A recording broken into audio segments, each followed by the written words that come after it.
એટલા માટે એમ આવી ભાગવત કથાઓનો આશય એક જ છે, જે બગડેલા નથી ને એ બગડી ન જાય એના માટે કથા છે, સુધારવા માટેની આ કથા નથી. જે સારા છે એ બગડી ન જાય એની કથા છે. આપણો માર્ગ ખોટો જગ્યાએ ન વ્યો જાય એની કથા છે.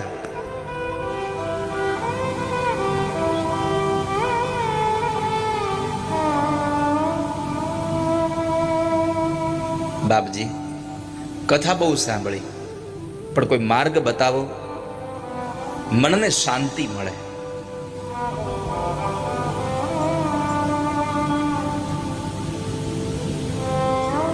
શાંતિનો અનુભવ થાય. એના માટેની હે બાપજી, ભાગવત જ શું કામ?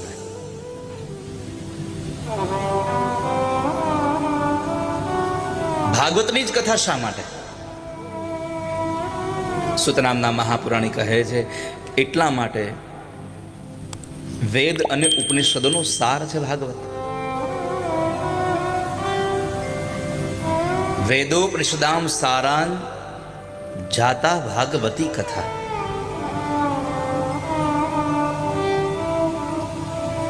ઉપનિષદોનો સાર ભાગવત છે. બધામાંથી થોડો થોડો પ્રવાહ લઈ અને બનાવેલો આ એક રસાયણ છે.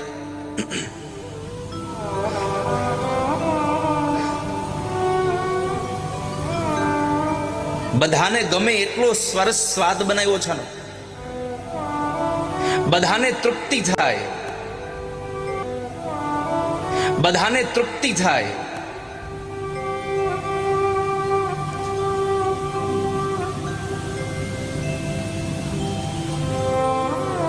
કોઈના ઘરે જમવા ગયા હોઈએ અને થાળીમાં બરાબર રીંગણાનું સબ્જી આવે અને આપણને રીંગણા ભાવતા ન હોય તો શું કરવું? કોઈના ઘરે જમવા ગયા હોય ને કોઈના ઘરે ગુવારનું સબ્જી આવે, આપણને ગુવાર ભાવતો ન હોય, શું કરીએ? પણ કોઈના ઘરે જમવા ગયા, રીંગણા વાળું ગુવાર વાળું બધું જ સબ્જી ભેગું કરીને એક ઊંધિયું આપણને પીરસવામાં આવે તો આપણે શું કરીએ? રીંગણા ન ખાતા તો માંથી રીંગણા કાઢી નાખીએ, બાજી બધું બીજું બધું જમી લઈએ. એમ આ ભાગવત કથા પણ એવી છે. કોઈને વેદની વાત ન ભાવતી હોય, કોઈને ઉપનિષદની સાંભળે, ભગવાનની ભક્તિ કરે, પછી એને મુક્તિની અપેક્ષા ન કરવી, કારણ કે જેની પાસે ભક્તિ છે એની પાસે મુક્તિ આવી જ જશે, કારણ કે મુક્તિ ભક્તિની દાસી છે. અને જ્યાં રાણી હોય ત્યાં દાસી હારે જ હોય. એટલા માટે જેને પણ ભગવાનની ભક્તિ થઈ એને પછી ભગવાનને કેવું નહીં પ્રભુ તમે મને મુક્તિ આપજો, એ તો સહજતાની વાત છે. અને એકમાત્ર ભાગવત ગ્રંથ છે. મેં આટલા ગ્રંથોનું જ્યારે જ્યારે સમય મળ્યો ત્યારે મેં અધ્યયન કર્યું છે, ગુરુજીઓ પાસેથી સાંભળ્યું છે, મહાપુરુષો પાસેથી સાંભળ્યા છે ગ્રંથોના વિવેચનોને, પણ ભાગવત એક ગ્રંથ એવો છે કે જેમાં સિંહ ગર્જના છે. એકમ ભાગવતમ શાસ્ત્રમ મુક્તિ દાનેન ગર્જતી. સ્વયં ભાગવતજીમાં લખ્યું છે કે ભાગવત ગર્જના કરીને કહે છે કે હે જીવ, તું મારા શરણે આવી જા, હું તને મુક્તિ આપીશ, હું તને મુક્તિ આપીશ. અને એટલા માટે આપણે એમ કહીએ છીએ પિતૃઓના મોક્ષાર્થ કથા છે, પિતૃઓની મુક્તિમાં કથા છે.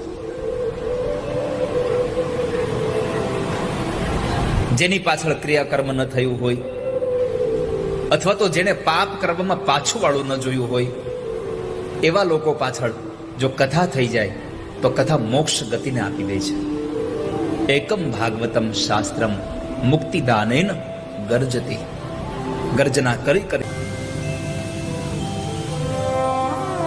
કોઈના ઘરે જમવા ગયા હોઈએ અને થાળીમાં બરાબર રીંગણાનું સબ્જી આવે અને આપણને રીંગણા ભાવતા ન હોય,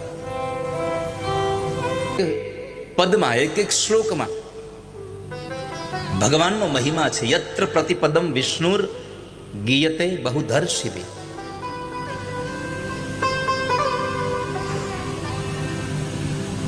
માટે તમે ભાગવતની કથા સાંભળો. શૌનકો કહે છે, બાપજી તમે આટલો સુંદર મહિમા કીધો, અમે બીજે ક્યાં જઈએ સાંભળવા? એક કામ કરો ને, તમે જ અમને ભગવાનની કથા સંભળાવી.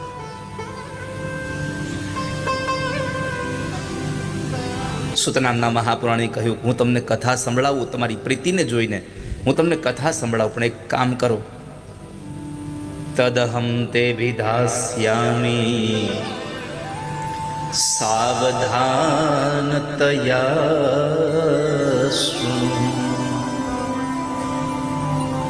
તદહમ તે વિધાસ્યામી. તમે સાવધાન થઈને સાંભળજો. જીવનમાં સાવધાન રહેવું બહુ જરૂરી છે. વિશ્રામની ક્ષણોની પ્રાપ્તિ થાય છે.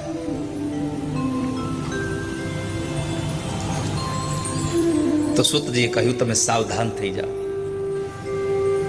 તદહમ તે વિધાસ્યામી સાવધાન તયાસ્મિ. તમે એટલા સાવધાન રહો કે કથાનો એક શબ્દ પણ જતો ન રહે. અહીંયા આવ્યા પછી સાવધાન રહેવું બહુ જરૂરી છે.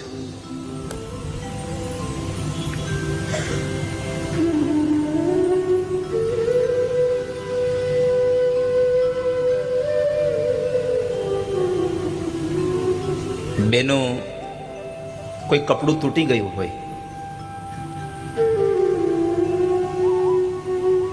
અને એ કપડાને જ્યારે પોતે સાંધે છે,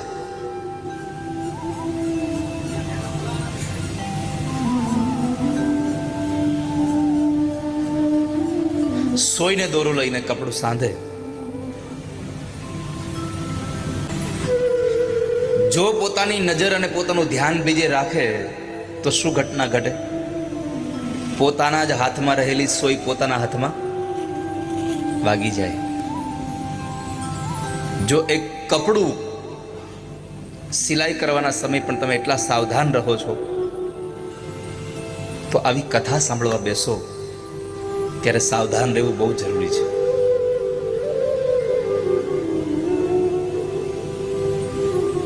અરે કથા નહીં, પોતાના દરેક કાર્યમાં સાવધાન રહેવું. જે માણસને પોતાના કાર્યમાં નિષ્ઠા ન હોય ને, એ માણસ એ કામના બદલામાં લઈ રહેલા પૈસાને એ પૈસા નથી લેતો, એ પાપને લઈ રહ્યો છે. પોતાના દરેક કાર્યમાં માણસ નિષ્ઠાવાન રહે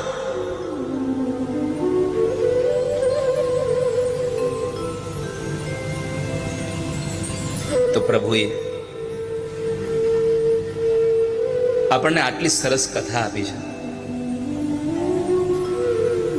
આ કથામાં 3 કલાક 4 કલાક જે પણ અહીંયાથી આપણને સાંભળવા મળે, એમાં પૂર્ણ સાવધાન સાથે આ કથાનું પાન કરીએ.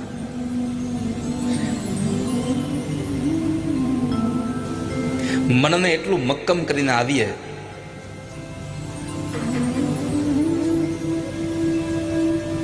કે કથામાં બેસી ગયા પછી મારે ઉઠવું નથી. કથામાં બેઠા પછી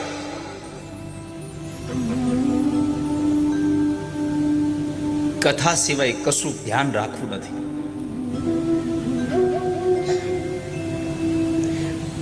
સૌથી સાવધાનીની વાત બતાવી છે કથામાં, મારાથી આ કથા વિક્ષેપ ન થાય. મારાથી આ કથા વિક્ષેપ ન થાય. દેવ ભાગવતમાં બાપુ બતાવ્યું છે કે 4 વસ્તુઓને તોડવી બ્રહ્મ હત્યાનું પાપ છે. સૌથી પહેલા કોઈ માણસ સૂતો હોય એને જો અકારણ એને જગાડવામાં આવે તો એ બ્રહ્મ હત્યાનું પાપ છે.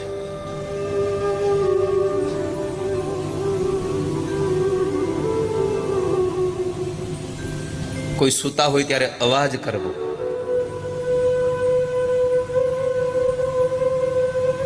નહીં તો ઘણા ટેવ હોય, આપણી બાજુમાં કોઈક સૂતા હોય, આપણને નિંદર ન હોય, આપણે મોબાઈલ ચાલુ કરીએ. અરે તું ઈ તો બંધ કરી, અમને તો સુવા દે.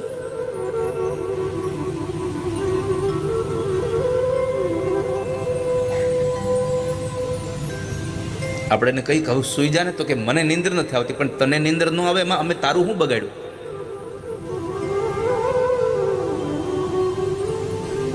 નિદ્રા ભંગ. નિંદ્રમાંથી કોઈને જગાડવા એ પણ બ્રહ્મ હત્યાનું પાપ છે. સ્વયં બ્રહ્માજીએ ભગવાન નારાયણને નહોતા જગાડ્યા. પ્રાર્થના કરે છે નિદ્રા દેવીને કે માં તમે એનું શરીર છોડીને નીકળો તોય જાગ્રત થાય. દેવ ભાગવતમાં બહુ સુંદર કથા છે. ભગવાન જ્યારે હજારો વર્ષના એ યુદ્ધ પછી એક ધનુષ્ય બાણને મસ્તક નીચે રાખીને સૂઈ ગયા પ્રભુ. યજ્ઞાદિક કર્મો કરવા હતા, ભગવાનની જરૂર હતી. બ્રહ્માજી ભગવાન પાસે આવે, ભગવાન સુતા છે. બ્રહ્માએ વિચાર્યું કે આને કેમ જગાડું? જો જગાડું તો હું બ્રહ્મ હત્યાનો અધિકારી થઈશ. તો પેલું વેલું નિદ્રા ભંગ, કોઈની નિંદર ન તોડાવવી. બીજું, પતિ અને પત્નીના પ્રેમમાં ક્યારેય બાધક ન બનવું. એની વચ્ચે તિરાડ ન પાડવી ક્યારે. ત્રીજું, મા બાપ અને સંતાનોને ક્યારેય જુદા ન કરવા. અને ચોથું, કથાઓ ચાલતી હોય ને વિક્ષેપ ન કરવો. નિદ્રા ભંગ, કથાશ્છેદો. આ કથામાં એટલી સાવધાની હોવી જોઈએ કે આપણા દ્વારા કોઈ પણ વ્યક્તિને આ કથામાં વિક્ષેપ ન થાય. કથા ન તૂટવી જોઈએ. કથામાં આવીએ તો સંપૂર્ણપણે સાયલન્ટ. આપણો મોબાઈલ તો પેલા સાયલન્ટ કરી દઈએ. સૌથી ઉપદ્રવનું મોટું કારણ મોબાઈલ. તો તમે લઈ આવો, એ દવાને તમે પીવો, પણ સાથે જો તમે પરેજી એટલે કે કાળજી ન રાખો તો દવા અસર કરે પણ બહુ ઓછી અસર કરે. એમ આ કથાનું પાન તમે કરો, પણ સાથે જે રાખવાના નિયમો છે એનું જો પાલન ન કરો તો કદાચ આ કથા તમને ઓછી ફળે.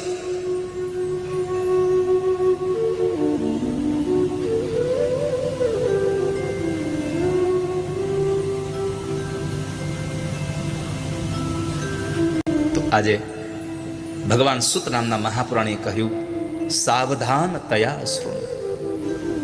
તમે સાવધાન થઈને સાંભળો. હું તમને જે કથા કહેવા જઈ રહ્યો છું એ કથા મૃત્યુના ભયમાંથી છોડાવવા વાળી છે.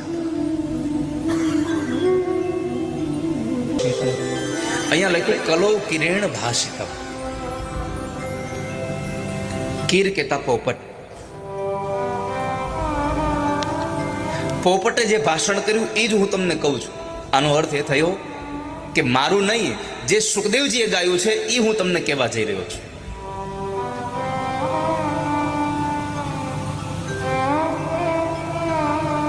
સુખદેવજીનું નામ શું કામ આપ્યું? શ્રેષ્ઠ વક્તા છે. આ સંસારમાં આપણે કોઈને વાત કરવી હોય તો આપણે શું કહીએ? જો મને ખબર છે, પેલા ફલાણા ભાઈ એમ કહેતા હતા. તમે કોના નામ સાથે જોડીને વાત કરો છો એના ઉપર એ વાતનું પ્રતિષ્ઠા ઊભી થાય. કેવા વ્યક્તિની સાથે તમે જોડી રહ્યા છો.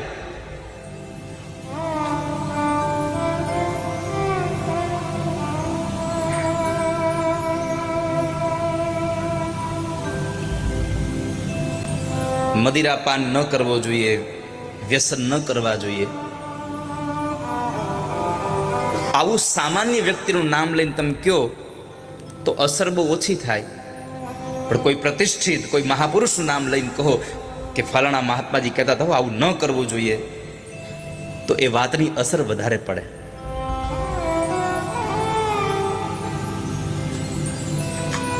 તો સુતજી કહે છે કે હું તમને જે કથા કહેવા જઈ રહ્યો છું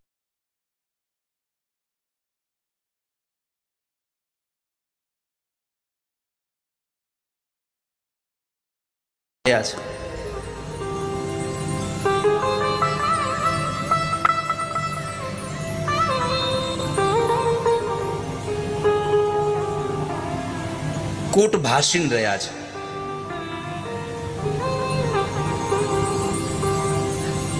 કોઈને ખોટું ન લાગે એમ પણ સંભળાવી દેવા વાળા રહ્યા છે. કઈ તો દઈએ જ. કૂટ ભાષી.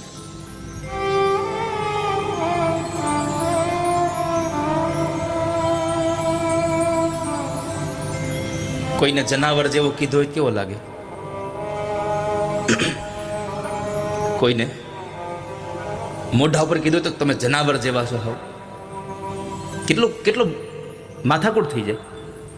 પણ ઘણા લોકો એટલી બધી પ્રેમ ભાષામાં તમે હાવ જ જેવા છો બાકી એમ કરીને કહી દે. ઓલાને ગમે ખરું અને કહેવાય જાય.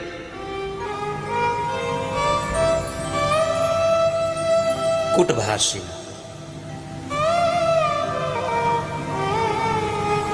તમે તો ખરેખર દૂધપાક જેવા છો. કોઈને મોઢે એમ ન કહેવાય તમે મીઠા વગરના છો એમ, પણ એમ કહેવાય તમે દૂધપાક જેવા ગળ્યા છો. દૂધપાકમાં મીઠું આવે નહીં.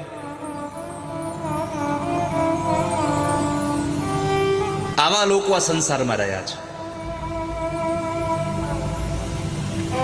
કટાક્ષમાં એની કંઈક વાણી આપણને કહી જતી હોય છે, પણ આપણા શબ્દ એવા હોવા જોઈએ કે માણસને ધન્ય અનુભવે, માણસ પોતાના જીવનમાં આનંદને અનુભૂતિ કરે. એક શબ્દ ઔષધ કરે, એક કરે ઘાવ.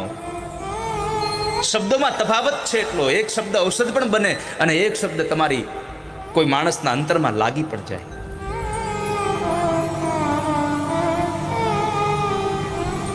કોઈને સારા બે શબ્દ સંભળાવશો ને તો એનું જીવન ધન્ય થઈ જશે. શબ્દ બે સંભળાવશો તો ધન્ય જીવન થઈ જશે. આપની વાણી નાઝિરને મન તો વેદ થઈ જશે. નાઝિર કહે છે બે શબ્દ હારા સંભળાવશો તો ધન્ય જીવન થઈ જશે અને તમારી વાણી જ અમારા માટે વેદ થઈ જશે. જો જીવન ધન્ય કરવું હોય તો વાણી સારી સાંભળવાનો આગ્રહ રાખીએ. આ સંસારના લોકો વિચારે છે કંઈક અલગ, બોલે છે કંઈક અલગ, કરે છે કંઈક અલગ. સજ્જન ને દુર્જનની વ્યાખ્યા અહીંયા આપી છે. સજ્જન કોને કહેવાય, દુર્જન કોને કહેવાય? જે માણસ દુર્જન છે એ વિચારે અલગ, બોલે અલગ અને કંઈક કરે અલગ. મનસન્યદ વચસન્યદ કર્મન્યદ દુરાત્મના.